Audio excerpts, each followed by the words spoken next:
अस्सलाम वालेकुम दोस्तों, मैं साजिद मिठानी। चौथी रमज़ान मुबारक के हवाले से आज का प्रोग्राम मौला कायनात मौला मुर्तज़ा अली करमल्लाह वजहल करीम का कौल। ईमान की बड़ी निशानी हिम्मत है, और जिस शख्स के पास हिम्मत की ताकत है उस पर रब की रहमत है, और जिस शख्स पर रब की रहमत है उसी का ईमान कामिल है। दोस्तों, मौला कायनात का ये कौल बज़ाहिर खुद जो है वो मुंह बोलता सबूत है कि जिस शख्स के पास हिम्मत की ताकत है, जो अपने ईमान को मुकम्मल जानता है, समझता है, वो कभी किसी के आगे घुटने नहीं टेकता, वो कभी किसी से हिम्मत नहीं हारता, वो सच और झूठ के दरमियान फ़र्क भी जानता है और हमेशा अच्छे काम और अच्छी हिम्मत के साथ जो है वो अपनी ज़िंदगी गुजारता है, और उसी का ईमान जो है वो कामिल है।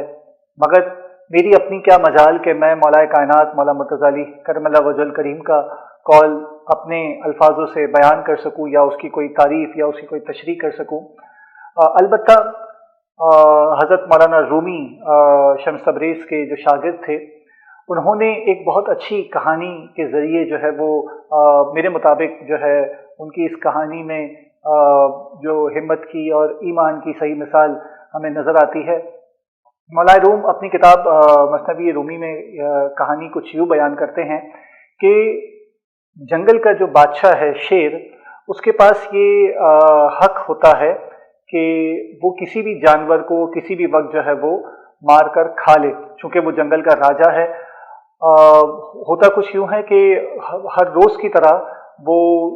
जंगल का राजा जो है वो अपने शिकार पर निकलता है। तमाम के तमाम जितने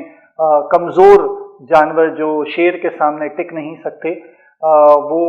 उसके आगे घुटने टेक देते हैं। कोई कहीं भागता है, कोई कहीं भागता है, और आखिरकार जंगल का राजा जो शेर है वो एक भेड़िए को जो है वो अपना शिकार बना लेता है, और जब वो खा लेता है उसे, उसी तरह पूरी तरह से उसकी पेट की आग जब बुझ जाती है तो वो वहाँ से चला जाता है अपने गार की तरफ, जहाँ उसका गार है, जो उसका अपना घर बना हुआ है। वहाँ पर मौजूद तमाम के तमाम जानवर जब देखते हैं कि रोज़ का यही मामूल है कि राजा को जब भी भूख लगती है वो जंगल की तरफ आता है, वो अपना शिकार ढूंढता है, और हम तमाम के तमाम ये घबराहट में एक दूसरी तरफ भागते हैं, और हमारे सबके जो है वो दिल दहक जाते हैं कि किसकी मौत आई है, किसकी मौत आई है। वो एक कॉन्फ्रेंस बुलाते हैं, और जो है वो वहाँ पर कुछ जानवर ये तजवीज़ रखते हैं कि क्यों ना हम रोज़ के रोज़ किसी एक जानवर का एक नंबर लगा दे, एक टोकन लगा दे, कि जो है वो रोज़ बादशाह के पास खुद जाए और उसे जाकर जो है वो ये कहे कि आज जो है वो आपको अपने बिल से बाहर निकलने की ज़रूरत नहीं है, और मैं खुद आपकी तरफ आया हूँ ताकि आप जो है वो अपने पेट की आग को बुझा सके। मगर वो ये तजवीज़ लेकर कौन जाएगा? तो एक चालाक लोमड़ी कहती है कि मैं जो हूँ वो बादशाह के पास ये तजवीज़ लेकर जाती हूँ, देखते हैं क्या होता है। नहीं तो वो मुझे ही खा जाएगा, तो कम से कम आज के दिन जो है वो आप लोगों का काम बच जाएगा, आप लोग जो है वो शहीद या हलाक होने से बच जाएंगे। होता कुछ यूँ है कि वो जब बादशाह के जो शेर है उसके बिल में जब जाती है, उसके गार में जब जाती है, तो शेर चौंक जाता है कि ये लोमड़ी खुद से चल के कैसे आ गई। बहरहाल लोमड़ी उसे कहती है कि बादशाह सलामत, आप जो हैं जब रोज़ जंगल की तरफ आते हैं तो हम तमाम के तमाम जानवर जो है वो डर जाते हैं, तो हमने जो है वो एक प्रोग्राम ये बनाया है कि रोज़ कोई ना कोई जानवर आपकी तरफ आएगा, और आप उसे अपना अपना शिकार बना लें, आप उसे खा लें, ताकि जो है वो आपको रोज़ ये मेहनत, ये मशक्क़त ना करनी पड़े, और कोई मसला आपके साथ ना हो, आपको रोज़ एक जानवर मिल जाएगा। शेर बड़ा ही खुश होता है पहले तो, मगर मन ही मन वो ये भी सोचता है कि कहीं जानवरों की ये कोई चालाकी तो नहीं। तो वो उसे कहता है कि देखो लोमड़ी, मैं तुम्हारी बात को अमल तो कर लूँगा, मगर कहीं ऐसा ना हो कि किसी दिन मैं भूखा बैठा रहूँ और तुम में से कोई ना आए। तो एक वक्त मुतय्यन हो जाता है कि शाम से पहले पहले जो है वो रोज़ कोई ना कोई जानवर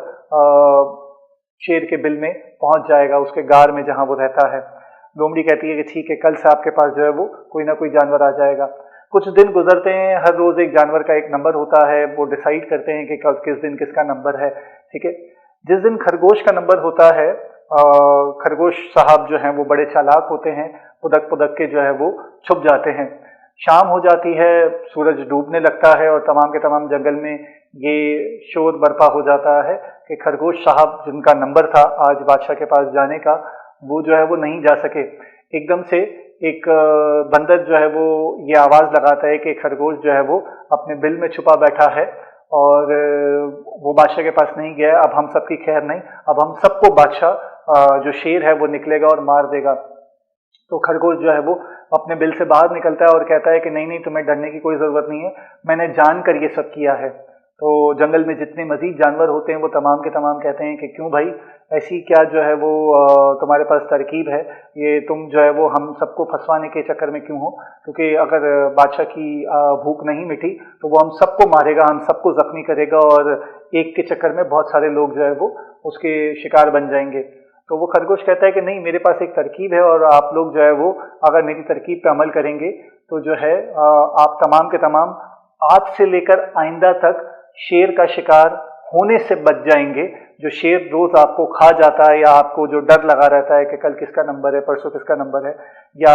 अगर किसी को किसी दिन जो है वो शेर को खाना नहीं मिला तो वो आपको आके मार देगा, तो आप तमाम ये जो है वो मुश्किल से बच जाएंगे अगर आप हिम्मत करें तो तमाम के तमाम जानवर जो हैं वो कमज़ोर दिल के शिकार होते हैं और वो ये कहते हैं कि नहीं भाई, हम में से कोई भी हिम्मत करने को तैयार नहीं है। तो खरगोश कहता है कि चलो ठीक है, अगर आपको इस बात पे भरोसा है कि मैं आप लोगों को इस शेर के शिकार से बचा सकता हूँ तो मेरा कहा मानो और तमाम के तमाम अपने अपने घरों को लौट जाओ और सूरज डूबने का इंतज़ार करो, देन फिर जो है वो मैं शेर के पास जाकर एक तरकीब इस्तेमाल करूँगा।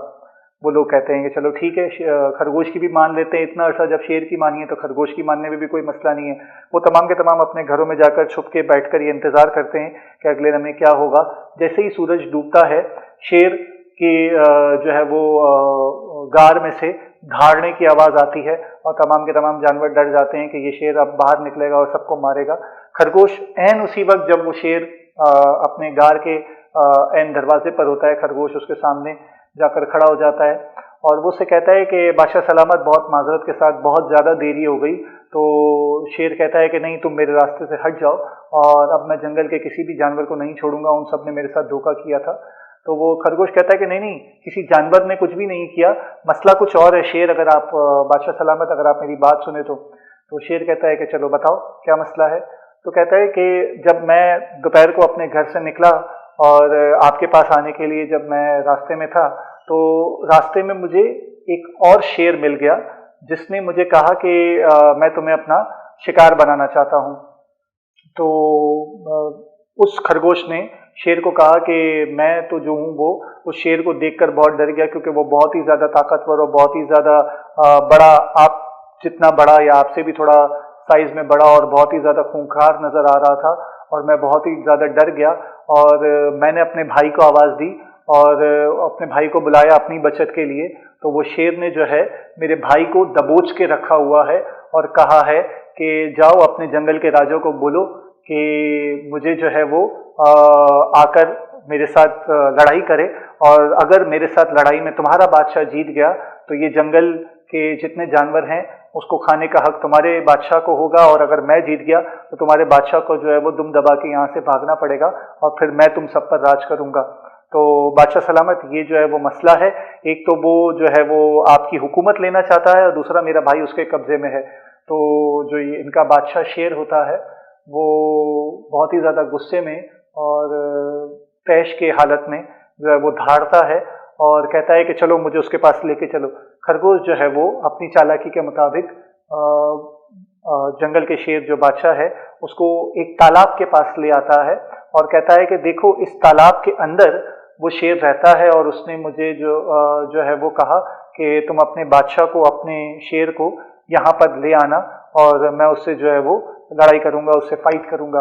तो आप अंदर देखें तो वो आपको दिखेगा। तो जैसे ही शेर उस तालाब के कोने पर खड़ा होकर जो है वो देखने की कोशिश करता है तो क्या देखता है कि एक छवि, एक अक्स उसे अपना दिखाई देता है और साथ ही साथ एक खरगोश का अक्स भी उसे दिखाई देता है। तो वो खरगोश जो कि बादशाह को चालाकी से यहाँ लाया है कहता है कि देखो ये जो अंदर शेर है ये आपको जो है वो ललकार रहा था और इसके साथ जो है वो मेरा भाई है, तो आप बराए करम इससे जाकर लड़ें ताकि जो है वो आप अपनी हुकूमत भी कायम रख सकें और मेरे भाई को भी आप छुड़ा के ले आएं। शेर जो है वो बहुत ही ज़्यादा गुस्से में तालाब के अंदर उस जगह छलांग मार देता है। जैसे ही वो अंदर जाता है उसे ये समझ आ जाता है कि इस खरगोश ने मेरे साथ की चालाकी और मैं जो हूँ अब वो उस गहरे तालाब के अंदर फंस चुका हूँ और अब मेरे पास बाहर निकलने का कोई जरिया नहीं है। दोस्तों, आज की इस कहानी का जो अक्स अगर आप लेना चाहें, जो मौला रूम ने अपने अल्फाजों में बयान करने की कोशिश की है कि अगर आप जिस्मानी तौर पर या समाजी तौर पर कमज़ोर भले ही ठहरे, मगर अगर आपके पास अक्ल की ताकत है, अगर आपके पास इल्म की ताकत है, तो आप बड़े से बड़े सूरमा, किसी शेर या किसी बड़े से बड़े शख्स को, जो कि आपके मुल्क पर चाहे काबिज हो रियासत की सूरत में या आपके मुल्क में नाचारकी नाइत्तेफाकी फैला रहा हो, आप उसे ढेर कर सकते हैं सिर्फ और सिर्फ अपनी हिम्मत की बदौलत। अक्सर व बेशतर कमज़ोर अफराद अपने आप को कमज़ोर इसलिए समझते हैं कि वो ये समझते हैं कि शायद उनके पास पैसा नहीं है या उनके पास ताकत नहीं है या उनके पास वो अल्फाज नहीं है। मगर यकीन जानिए कि मौला कायनात का फरमान कि अगर आप हिम्मत रखते हैं और आपका ईमान मुकम्मल है, तो ईमान वो वाहिद ताकत है जो कि आपको किसी के भी सामने खड़ा रख सकती है और सच बोलने से पीछे नहीं हटा सकती। और अगर आप सच के साथ, ईमान के साथ किसी के भी सामने जाकर सच्ची बात करेंगे तो यकीन जानिए कि आपको ज़िंदगी में रुसवाई का सामना नहीं करना पड़ेगा। मुश्किलात तकालीफ हर किसी की ज़िंदगी में आती हैं और ये ज़िंदगी का हिस्सा है, मगर अगर आपके साथ कोई गलत काम करता है, कोई गलत फील करता है, चाहे वो आपके मुल्क का प्रेसिडेंट या प्राइम मिनिस्टर क्यों ना हो, आपका ये हक बनता है कि आप उसके सामने खड़े हों। या आपके मुल्क का कोई आलिम दीन आपको कोई गलत तालीम ही क्यों ना दे रहा हो, आपका ये फ़र्ज़ बनता है कि आप उससे सवाल करें कि आप जो ये तालीम हमें दे रहे हैं या आप जो हम पर हुक्मरान बन के बैठे हैं, आपका क्या हक बनता है कि आप हम पर हुक्मरान बन के बैठे हैं। उम्मीद करता हूँ कि मौला कायनात का फरमान हम अपनी ज़िंदगी में अमल पैरा करने की कोशिश करेंगे और अपने हिम्मत को और अपने ईमान को मुकम्मल करने की कोशिश करेंगे। अपनी राय से आगाह कीजिएगा। बहुत बहुत शुक्रिया। अल्लाह हाफ़िज़।